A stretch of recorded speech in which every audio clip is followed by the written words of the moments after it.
We're taking advantage of the 145th Annual Grand Communication of the Most Worshipful Grand Lodge of Texas, which has just closed on the 6th day of December 1980, to interview one of the past Grand Masters of the Most Worshipful Grand Lodge of Texas. And at this time, we're going to be interviewing Right Worshipful Brother Roy Furman Vinson, who served as Grand Master of the Grand Lodge of Texas during 1978. Brother Vinson, we are certainly appreciative of the many contributions that you've made to Freemasonry during your long and we hope a much longer Masonic career. And we appreciate your taking the time to get with us for the purpose of making this tape and having this interview. We think it's going to be a very interesting and important project of the Grand Lodge of Texas. This project is a project under the supervision of the Grand Lodge Committee on Masonic Education and Service. And so we welcome you to the interview, and we have several things that we'd like to get into with you, but in the meantime, if you have anything to say, we'd like to hear from you. Well, thank you, Leonard. I am in complete agreement that this is a very fine project. It doesn't mean much today or yesterday when you were filming, but even 10 years from now, and certainly 20 or 30, then it gets to be history. We have let so much get by, as we have already discussed privately, and there's no time to start like right now. Well, thank you very much, Brother Furman, and we appreciate you and your dedicated service and devotion, like I said, and the inspiration that you've been to all Masons throughout Texas. I know you've been an inspiration to me personally. I've enjoyed working with you on many projects here in the Grand Lodge, and we want to briefly look at Roy Furman Vinson, the Mason, and Roy Furman Vinson, the man. A man who was born on April the 15th, 1921 in Matador, Texas. The son of Oscar and Maud Hudson Vinson, attended Matador Public Schools, attended Texas Tech University, where he was a business major. He was raised to the sublime degree of Master Mason on December 9, 1946, in Matador Lodge number 824. He was Worshipful Master of Matador Lodge number 824 in 1950-51. And he was District Deputy Grand Master in 1952 under then Grand Master Gib Gilchrist. And as he progressed in his Masonic career, was elevated to the highest station of Grand Master of the Most Worshipful Grand Lodge of Texas in 1978, being the 140th Grand Master of this Most Worshipful Grand Lodge.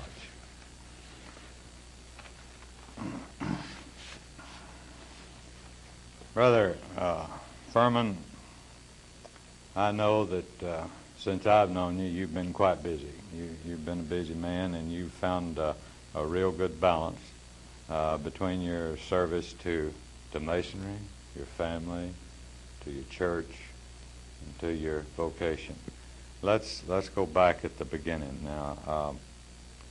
And you're starting out in your family. Tell us something about this nice lady that you married and something about your children. Well, this nice lady that I married, as you very kindly put it, is not a native Texan. She is a naturalized one, of course. She is a Californian. Her name was Beverly Gray. She has very deep roots in California, but she's very much a Texan now. And without her, there's no question that I could have done what I did, because she has enjoyed it herself and believes in it. I oftentimes tell the story on her that she likes to travel so well that I believe she'd go to hell just for the trip. And she has been with me all the time. We have 2 children, a daughter, Ms. Linda Perryman, and she has a daughter, Wendy Jo. We have a son, Roger, and he has a family, of two boys. Roger is a past master of Matador Lodge. He is currently secretary of it. He's also secretary of the Matador Chapter and Council. He was not very late in Masonry. He was in his 30s. I never invited him to join. I wish I could have, but I couldn't. And he loves his Masonry. He is a York Rite and Scottish Rite both. We couldn't do without our families at all, and that's the extent of mine. As I say, 2 married children and 3 grandchildren. Out there on the plains of West Texas, you've been out there pretty well doing the same thing all of your life and thoroughly enjoying it, hadn't you? Well, of course, I moved around a lot. I moved 15 miles since I was born. I live 15 miles from Matador. As many people know, our address is Flomont. I'm kidded a lot about it. Flomont is a very small place. Can't even call it a town. It has a post office, 2 gyms, and a small grocery store. Doesn't even have a service station. My goodness. In the years that I've known you and have seen you traveling back and forth and have heard the many talks that you've made, all of which I've found very interesting. I've never found one that I could say I went to sleep on that you've made. I've always detected in your dedication, not only to Masonry, but you've always led everybody to believe, those who know you and those who listen to you, that really there's something about your connection with your church which is very important to you. Tell me something about that and what church you belong to and what responsibilities you've held. Well, I am a Methodist. I guess I would have to admit that I'm a Methodist because I was raised a Methodist. My mother and father were Methodists. Had they been Presbyterian or whatever, that's probably what I would have been. My wife was a Congregationalist. Well, there was no conflict there because we don't have a Congregationalist church in our small area. It's rural. And she is a Methodist. She is currently on the board of our church. We have both served on the building committee recently. I have served as lay leader of the church. I've spent a number of years teaching Sunday school. It's part of our way of life, I guess you might say. Do you think that you're a better Mason because well, let me rephrase that. Do you think that your church background has made you more aware of the real meaning of Masonry and has enabled you to instill this in the minds of other people? Leonard, that's a little hard to just put a pat answer on. I would have to admit that although I joined the Methodist Church when I was 12 years of age, that really I became much more active in the church after I became active in the Masonic fraternity. I can't really explain why, but there's some underlying reason there. They seem to interconnect and complement each other. I had been a church member for, oh my goodness, from the time I was 12 until the time I was 25, I guess, 13 years before I joined the Masonic fraternity. And one thing led to another. I think we work in both of them. There's no conflict there unless we make it within ourselves. Brother Furman, in all of your many Masonic activities and the honors that you received, why don't you give us briefly, if you can, or take it all the time you want, just kind of itemize the many different phases of Masonry, the many different related organizations that you belong to that are part of your Masonic membership. That would take a little bit of doing. I'll try to keep them as orderly as possible. I guess I should have them written down if I were going to give any particular order. Of course, I belong to Matador Lodge 824 in Matador, as a past master, I am a dual member in South Plains Daylight Lodge, number 1443 in Lubbock. I belong to Matador Chapter Council. I'm a past presiding officer and past district deputy of each. I'm a member of Plainview Commandery and a past commander. I have been privileged, and I've oftentimes said it was one of the most enjoyable things I ever did. I was a Grand Prelate under the then Grand Commander Jimmy Wilson, my good friend Jimmy from Florida. It's a most fulfilling station to be allowed to fill, and it doesn't carry as much responsibility as being the head of a body. And I'm now going through the lines, as we call it, of the Grand Commandery. I am Grand Warder of the Grand Commandery, Knights Templar of Texas. I am a Scottish Rite Mason, having taken my work in Dallas Scottish Rite bodies, and am a charter and a life member now of the Lubbock Scottish Rite bodies in Lubbock. I have been honored with the 33rd degree Inspector General Honorary in that body. I'm a member of Kiva Shrine in Amarillo and very appreciative of being a Shriner. I am a member and past presiding officer of the Red Cross of Constantine and the Knights and the Holy Royal Arch Knights Templar Priest.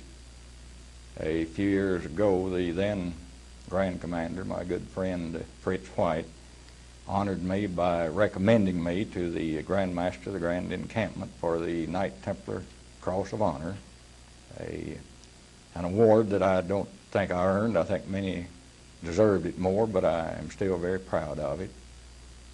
I am a National Sojourner and a member of the Heroes of 76, a member of the Royal Order of Scotland. I am a member of El Texas Grotto in Fort Worth. I was made a member at sight, and I felt very honored by that. I have possibly left some of them out, and maybe I'll think of it later. Well, nevertheless, you're a busy man, fraternally. There's no doubt about that. Of course, now, in order to save myself, I've got to mention something else. I'm a member of the Eastern Star, Oh, yes. a past patron, and as a matter of fact, we're going down for the third time. Beverly and I are matron and patron again this year. Well, no, you wouldn't want to leave that out. You might get in trouble, especially if Beverly got a copy of this. You know. What about, we know about Furman Vinson, the Mason, and Furman Vinson, the rancher, and Furman Vinson, the churchman. What about Furman Vinson, the civic man, the man in his community? Well, I sometimes wonder if I've had time to be as involved as I would have liked to have been. At the present time, I'm a member of Matador Lions Club, which in a small town like Matador, the Lions Club is civic. It's the Chamber of Commerce and everything else. I have served the American Legion and the Veterans of Foreign Wars as their commander, each of them in Matador. I served a number of years as Democratic County Chairman of Motley County.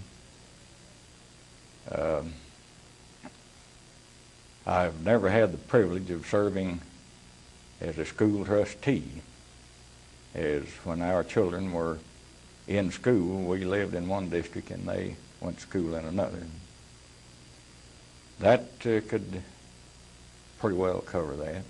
What, you were in Uncle Sam's service then, one time? I am a Purple Heart veteran of the campaign in the South Pacific. I was wounded on Okinawa. I served 3.5 years in the infantry in the what we call the AUS. I attended officer candidate school in Fort Benning and was released from active service as a first lieutenant of infantry. How long have you been a Mason? That's an embarrassing question offhand. That's since 1946, and this is 1980, 34 years. 34 years. If my arithmetic is still correct. Well, I thought I might throw you there for a minute. Well, now, I don't know the new math, but by the old math, I think that's what 34 it years. is. All right, I want to ask you, you've been a Mason that long. I want you to, if you could, just briefly, give me a comparison of what you think Masonry is today as compared to what Masonry was when you were a brand new, fresh Master Mason, Brother Furman Vinson. I personally don't think Masonry is changing very much. I see Masonry today as I saw it then. I'm more familiar with it, of course. When I first went in, shortly after World War II, we were accused of running degree mills. I remember even in a small area like Matador, we had degree work just about every time we met. Our chapters and councils were very busy then. But Masonry is timeless. The changes do occur, I'm sure, but they're evolutionary. They're not revolutionary. I remember my good friend Henry Tubal, who was also a member of the Education Service Committee, as you well remember, and we haven't mentioned that I served a term on the Committee on Masonic Education and Service. But Henry used to have a little poem that he would recite, and I hope I can think of it correctly, just off the top of my head.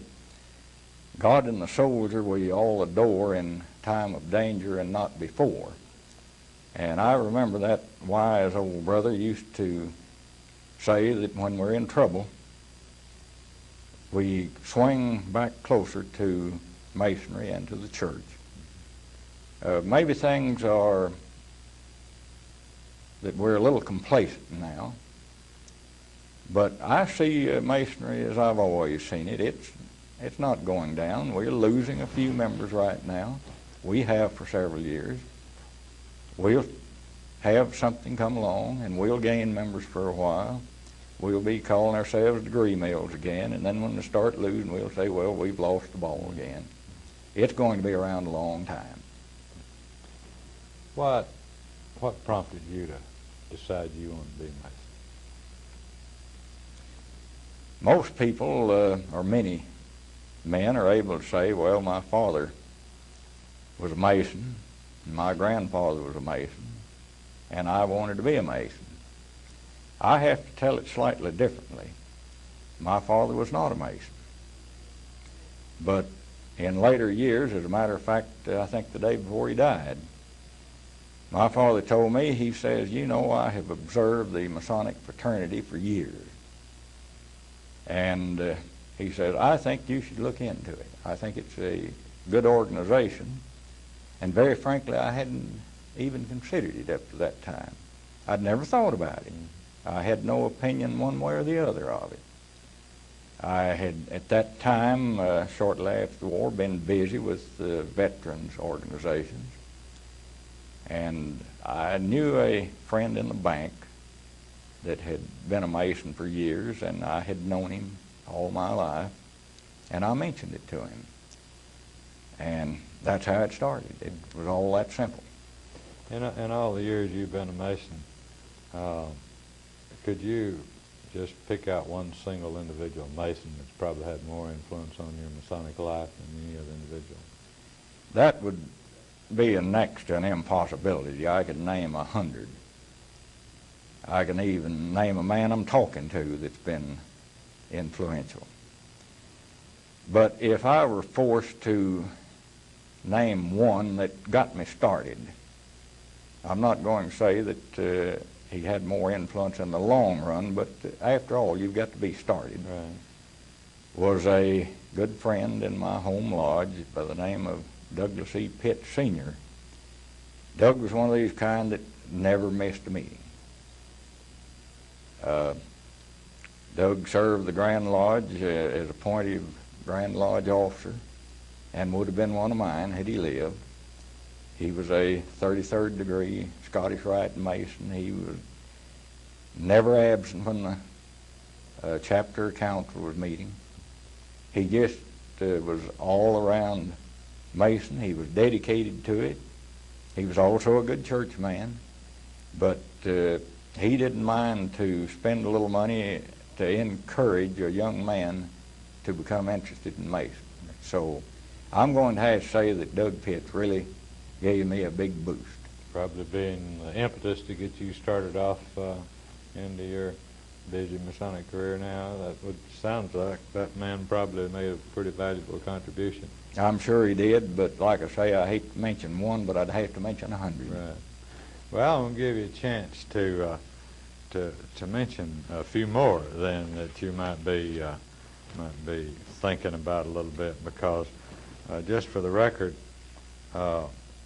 during your years as a Mason and in your later years, more recent years in the responsibility of leadership, what about some of the great leaders of Masonry that you've known? Could you give us benefit of your thinking on who you think some of the great Masonic leaders here in Texas you could classify as being a Masonic leader? That would be impossible to get all of them. There's one just recently been installed as Deputy Grand Master, who has been a great leader that I've personally had contact with. I mean, much contact.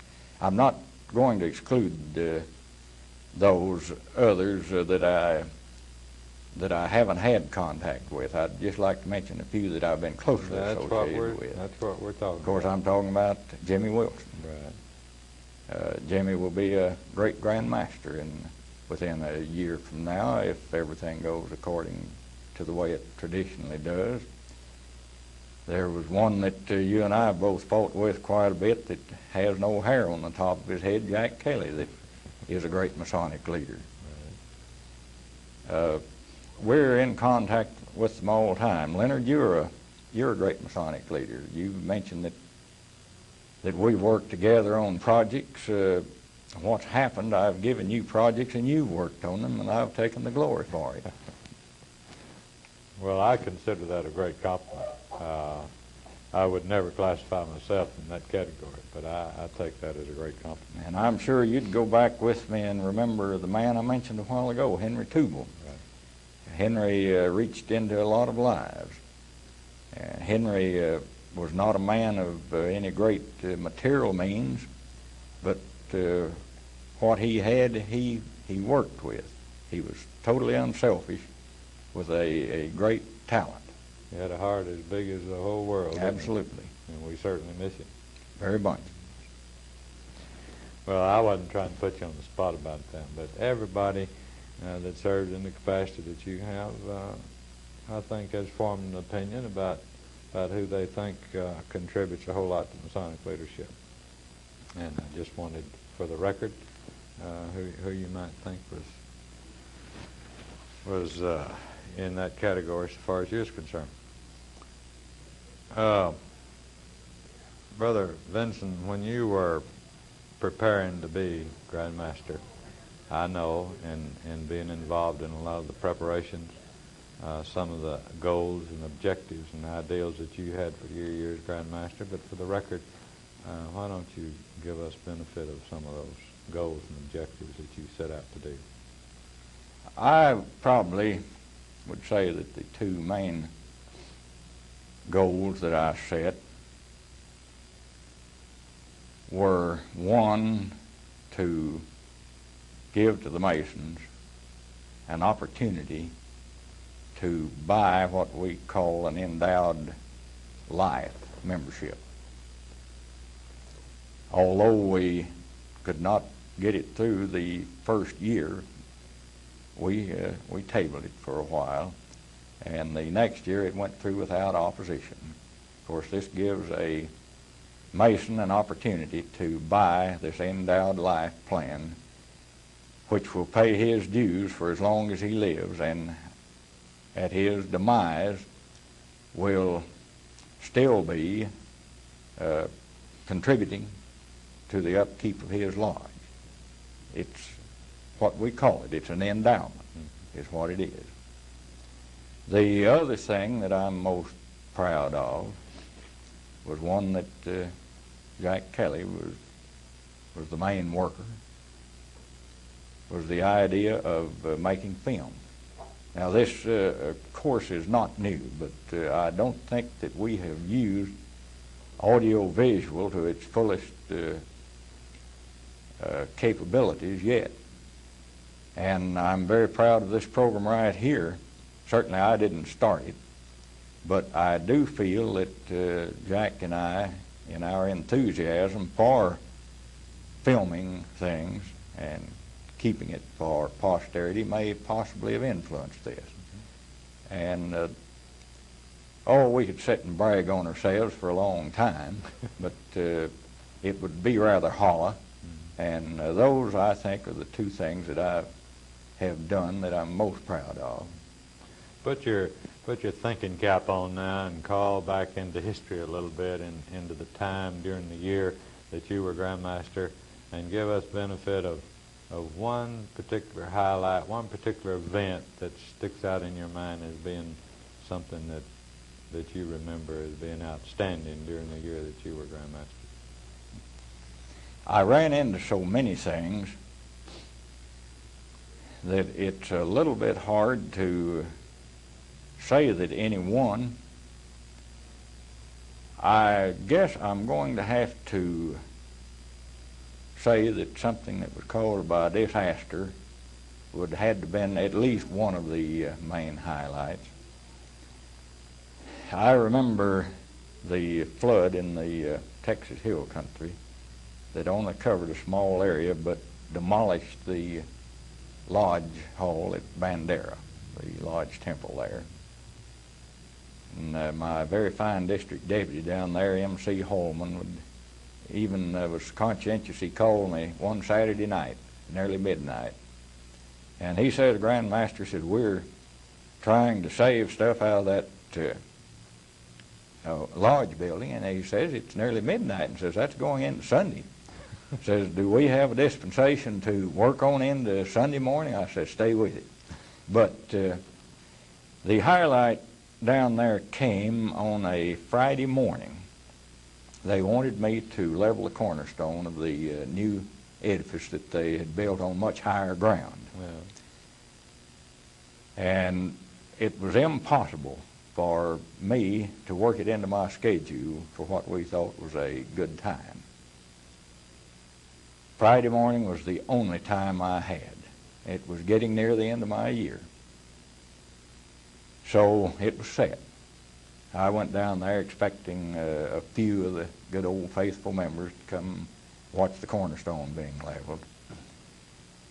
We got to the, and I wish I could recall the name of the little lodge that we opened lodge in that day, and got there and that was packed. They couldn't all get in. We got to Bandera, and I think there were about 500 people there for that cornerstone ceremony and for a barbecue that followed.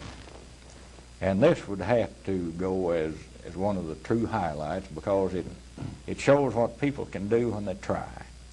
M.C. Holman would not give up. He just was determined to make that a meeting, and he did, with some other help. I'm sure he had help. Typical example of what we might call Masonry in action. Yes. And one interesting sidelight to Bandera, I was back there visiting just a few weeks ago. Brother Holman wanted to take Beverly and me around, and he and his wife did all over the district, which we enjoyed seeing the hill country. I had been in there, but Beverly never had, and it was beautiful at that time of the year.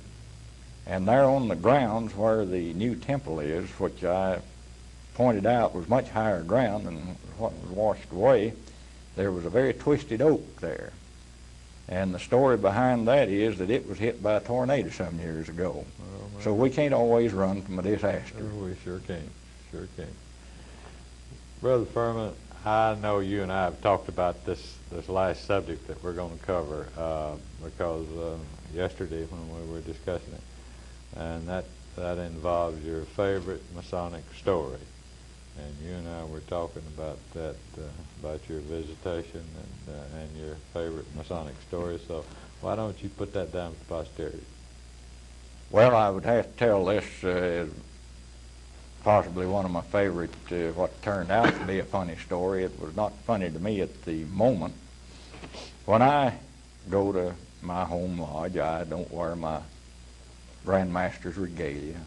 I always went in a white apron. And I filled whatever station I needed to pro-tem. We always had to pro-tem some stations. My son was worship master at that time. As a matter of fact, I understand this might be a little bit unique, that I installed my son as master of the lodge, that it is unique for a Grand Master to install his son as master. But anyway, we had a family night late in the year, and unbeknownst to me, my son had our daughter-in-law to bring in my official regalia. So after the open meeting had been concluded, they brought my regalia in and put it on me, and my lodge prepared to receive me. It's an old lodge, and we still have ceiling fans, which are coming very much back into vogue now. They're almost an item that people would steal. And in the many years that lodge has been there, we received our district deputy the way we should every year under the rods. We have received several Grand Masters. As a matter of fact, I guess I'm about the 4th Grand Master to be received in that lodge. Someone has always thought to turn off the ceiling fan that is between the door and the altar. Well, that night, and I didn't think that I ever impressed anybody in Matador Lodge. Now, if the Grand Junior Deacon came visiting, he would have torn them up, but the Grand Master was right there under their nose. Mm-hmm. So we went in, and all of a sudden, havoc broke loose. One of the deacons, or both of them, had stuck their rods in the ceiling fan. It broke the blades off 2 of them, hitting people on the sides. The fan was thrown totally out of balance. And I remember one young man, just almost at the risk of his own life, went up and grabbed that thing like he was bulldogging a steer, and finally got it under control and got it turned off. And I'm still having to get those fans balanced again. You reckon if you had a lasso, you'd have been able to throw it up there and grab one of those things and hold it? The way it was moving around, I don't think you could ever call it. It's like trying to rope a goat. Well, everybody has a favorite story like that, I think. Brother Furman, this just about concludes our interview. And I want to tell you personally how much I've enjoyed sitting here talking to you. You're a good friend, a very dear friend, and anytime I get to sit and talk to you, it's a pleasure. And let's don't forget to thank Brother Byron Suzanne over there for all his efforts and his time and his talents and his equipment to do this project. And we do thank you, Byron, for all your help. Well, thank you, Leonard, for those very kind remarks. Yes, I've been running around with Byron for many years. I remember, I believe, back when Bob Dillard was Grand Master, Byron was called the Grand Pilot, and I've crossed trails. And fortunately, we haven't crossed swords yet, but we've crossed trails many times. Thank you, Byron. Yeah.